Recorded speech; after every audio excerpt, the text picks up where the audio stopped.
Hello दोस्तों, आपका स्वागत है अपने कमल एजुकेशन एकेडमी के अंदर। तो आज की वीडियो में हम लोग बात करने वाले हैं कॉर्नर पॉइंट का, क्योंकि जब भी हम किसी भी बॉर्डर को सेट करने के लिए उसे रखते हैं तो उसके कॉर्नर साइड को कैसे परफेक्टली सेटअप बना सकते हैं। तो जैसे एज ए एग्जांपल तो मैं यहाँ पर फोटोशॉप ऑन कर देता हूँ और हम गूगल से तब तक कोई बॉर्डर चॉइस कर लेते हैं। तो मैंने यहाँ सर्च किया मुगल बॉर्डर और यहाँ पर से आप कोई भी सबसे पहले क्या करते हैं, हम सिर्फ कोई भी एक बॉर्डर चॉइस करते हैं और उसको वहाँ पर सेट करने का कोशिश करते हैं कि सेटअप कैसे करें। एज ए एग्जांपल जैसे ये मैंने डिज़ाइन को डाउनलोड कर लेते हैं। डन। तो इसे हमने डाउनलोड कर लिया और यहाँ से मैंने एक नया पेज डिज़ाइन करना। तो पेज मैं इंचेस में लूँगा। तो सपोज़ फ़िलहाल तो मैं कोई डिसाइड नहीं कर रहा हूँ कि कितने बाय कितने का मुझे डिज़ाइन बनाना है, बट मैंने यहाँ पर नॉर्मली 26 बाय 26 का एक पेज ले लिया है और उसमें ही मैं बॉर्डर को सेट करके आपको दिखाऊंगा कि वो किस तरीके से सेट होगा। और रेजोल्यूशन आपको पता ही है कि 150 पिक्सल रखना होता है। अब जो हमने बॉर्डर डाउनलोड किया है उसे भी हम ओपन कर लेते हैं। तो यहाँ से हमने आप देख सकते हैं कि ये ब्लरिंग है, थोड़ा हम इसके पिक्सल्स को बढ़ा देंगे, 150 पिक्सल कर देंगे।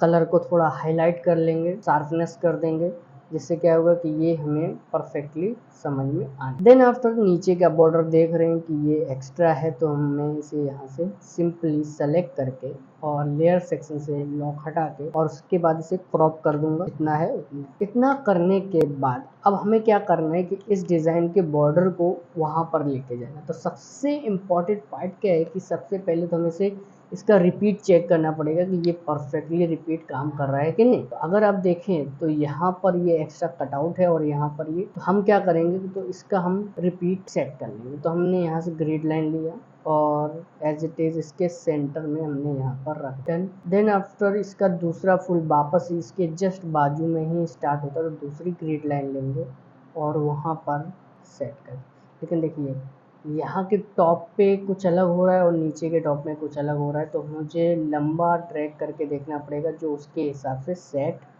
हो रहा हो। तो देखिए यहाँ पर ये चीज़ सेट हो जा रही एकदम परफेक्ट, यानी कि इतना लंबा आपको रिपीट बना के अंदर मैंने इसे सेलेक्ट किया। सेलेक्ट करने के बाद सीधे जाना है एडिट में और आपको मिल जाएगा डिफाइन पैटर्न। तो ये हमने डिफाइन पैटर्न। तो हाइट अगर आप देखें तो इसकी 1 इंच 2 इंच 3 इंच 3 3.5 इंच के लमसम है। अब हम क्या करते हैं कि यहाँ सबसे पहले हम सिलेक्शन करते हैं उसी के हाइट के हिसाब से। तो यहाँ पे टोटल मेरा पड़ता है हाइट 3.607।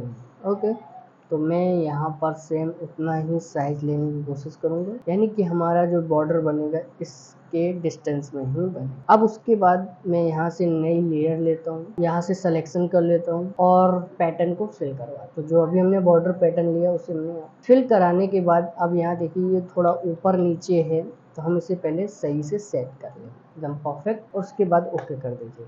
तो बॉर्डर को रखने के बाद अब हमारे पास इसका पॉइंट आता है कि इसे हम सेटअप कैसे। तो इसमें ग्रिड लाइन आपको काफ़ी ज़्यादा दिखाई दे रही होंगी, तो मैं इन ग्रिड लाइंस को पहले कम कर देता हूँ क्योंकि इनकी हमें इतनी ज़्यादा आवश्यकता नहीं है। एक सेंटर में रखेंगे और बाकी भी यहाँ से रिमूव कर देते हैं और इसको भी सेंटर में रखने के बाद अब हमारे पास एक बॉर्डर पट्टी बन चुकी है। तो इसी को पहले हम क्या कर लेते हैं, रिसलाइज कर लेते हैं लेयर को, क्योंकि हम बार बार ढेर सारी लेयर्स तो नहीं लेंगे, तो इसी को रिसलाइज कर लेते हैं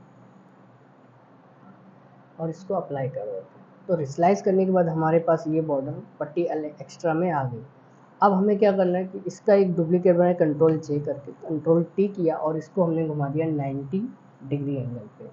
तो अब इसमें ध्यान देने वाली बात ये है कि इसमें जो नीचे का कलर है और जो ऊपर का कलर है वो एज इट इज़ इक्वल होना चाहिए। तो हमने उसको एज इट इज़ उसके हिसाब से ही बॉर्डर को दिया है और इसके पॉइंट पे मैंने यहाँ पर रख दिया। रखने के बाद अब ये कॉर्नर को कैसे सेट किया जाए, तो उसका सबसे इम्पोर्टेंट पार्ट यही है हमारा। तो हमें क्या करना है, सबसे पहले जो ऊपर की लेयर है उसकी ओपेसिटी 50% कर। 50% करने के बाद अगर आपका कोई भी फ्लावर उसके साथ ठीक से मैच हो रहा है या इधर उधर कटआउट में नहीं जा रहा है तो कोई बात नहीं। पहले हम क्या करते, करने के बाद तो हमें इसका क्रॉस पॉइंट मिल जाएगा दिस पॉइंट, यानी कि हमारा जो पॉइंट है ये वाला पॉइंट और ये वाला पॉइंट। तो हम यहाँ से इनको सेटअप करेंगे। तो सबसे पहले अब हम ले लेते हैं पेन टूल। पेन टूल को सेलेक्ट करना है और उसके जस्ट इस पॉइंट पे आपको क्लिक करना है एकदम परफेक्टली। अगर नहीं है तो आप क्रॉस पॉइंट भी बना सकते हैं, ट्रायंगल भी बना के इसका यूज़ कर सकते हैं और इसके साइड में लाके इसे पूरा सेलेक्ट कर लेना है और कंट्रोल एंटर करके इसे डिलीट मारना है। देखिए ऊपर का गया है तो कंट्रोल शिफ्ट आई कर लेंगे तो ऑब्जेक्ट सिलेक्शन बदल जाता है, देन डिलीट मारते हैं। अब देखो डिलीट मारने के बाद अगर मैं इसकी ओपेसिटी 100% करता हूँ तो देखिए यहाँ पर ये कॉर्नर मैच तो हो गया, ये भी मैच हो गया, थोड़ा बहुत 19-20 क्या आ रहा है, फ्लावर में प्रॉब्लम आ रहा है। जैसे जूम करते हैं तो देखिए यहाँ पर ये हल्का सा कटआउट जैसा लग रहा है और लेकिन यहाँ पर जो बीचों बीच में फ्लावर है वो थोड़े अलग है। तो इन सभी को सेटअप करने के लिए आप इसे सेटअप कीजिए, मतलब एडजस्ट कीजिए। तो कैसे एडजस्ट करना होगा कि सबसे पहले हम क्या करेंगे कि इसे हम कर देंगे मर्ज। मर्ज इसलिए कर रहा हूँ क्योंकि मुझे इसके अंदर के सेक्शन को चेंज करना होगा। जैसे ये वाला हिस्सा मुझे नहीं चाहिए तो मैं क्या करूँगा, यहाँ से इसका एज इट इज़ कलर लेके वहाँ पर फिल करवा दूँगा। ब्रश सॉलिड ले लेंगे जिससे क्या है कि वो फैले ना। और मैंने कलर ऑब्जर्व किया, ब्रश सीधा रखा और उसमें इस तरीके से सेटअप। कोशिश करो ये फ्लावर पूरा ही रख दो एक नया। इससे क्या होगा कि आपका जो मिस्टेक हो रहा है वो नहीं होगा। ये सेटअप करने के लिए यहाँ पर भी हम कोशिश करेंगे कि इसके फ्लावर को एज इट इज़ रख दिया जाए। तो मैं यहाँ से पीले वाले हिस्से को बढ़ा के वहाँ पर इसका एक डुप्लीकेट फ्लावर रख दूँगा। अब यहाँ पर ये जो कोना कट रहा है तो इसी का उल्टा अपोजिट में हिस्सा यहाँ पे रखना चाहूँगा। तो मैं यहाँ से इसके पीले वाले एरिया को फिल आउट करवा दूँगा। देखिए ये हो गया। अब मैं क्या कर रहा हूँ कि ये जो मैंने आधा सेक्शन इसका बनाया था यहाँ से यहाँ तक और फिर साइड से परफेक्ट सिलेक्शन करके कंट्रोल एंटर करूँगा, कंट्रोल शिफ्ट आई करके उसका कंट्रोल चेक कर लूँगा तो मुझे उसका एक डुप्लीकेट मिलेगा और उसको मैं घुमा दूँगा उसके अपोजिट साइड में और इसे 90 डिग्री में घुमा के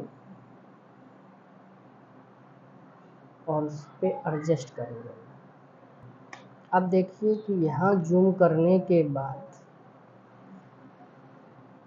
तो ये कॉर्नर तो आपका एकदम काट कोना मैंने मिला दिया है, लेकिन यहाँ थोड़ा ओवर राइट हो रहा है तो कोई बात नहीं, इसको भी हम इरेजर टूल का यूज़ करके इसको हल्का कर देते हैं यहाँ से। तो ये उसमें एडजस्ट हो गया। अभी जैसे मैंने बोला था कि इस कली को भी मैं पूरा करूँगा तो इस कली का ये फ्लावर आपको दिख रहा है सेम एज इट इज़। हम क्या करेंगे कि इस फ्लावर को भी हम सेलेक्ट करके इसका एक कॉपी बना लेते हैं। सबसे पहले ऊपर वाला फ्लावर रख देते हैं, कंट्रोल जे किया, कंट्रोल टी करके इसको इसके ऊपर एडजस्ट कर देते हैं। एकदम परफेक्टली सेट हो गया। थोड़ा 19-20 इधर होगा तो उसको एडजस्ट कर देना। देखिए एकदम परफेक्ट सेट हो गया जो इसमें होना चाहिए। देन आफ्टर यहाँ के फ्लावर के लिए हम इस कली को भी सेम कॉपी करेंगे और कंट्रोल जे करके इससे अब की बार पूरे ही सेक्शन को रख देते हैं और उसे सही से सेटअप कर देते हैं। अब उसके एक्स्ट्रा जो ब्लर ऑप्शन आ रहा है साइड से, इसको मैं इरेजर टूल से मेंटेन करवा देता हूँ और ये एकदम परफेक्टली सेटअप हो चुका है। अब आप देखेंगे कि ये कोना जो हमने अभी सेटअप मारा है एकदम परफेक्ट सेटअप हो चुका है और इसमें किसी भी प्रकार की प्रॉब्लम नहीं है। मैं आप लोगों को यही कहूँगा कि कॉर्नर को एकदम परफेक्ट सेट करने के लिए आप उसे स्टेप बाय स्टेप फॉलो करके उसे रखिए और उसके कॉर्नर को सेट कीजिए। Thank you for watching my video. मिलते हैं नेक्स्ट वीडियो में।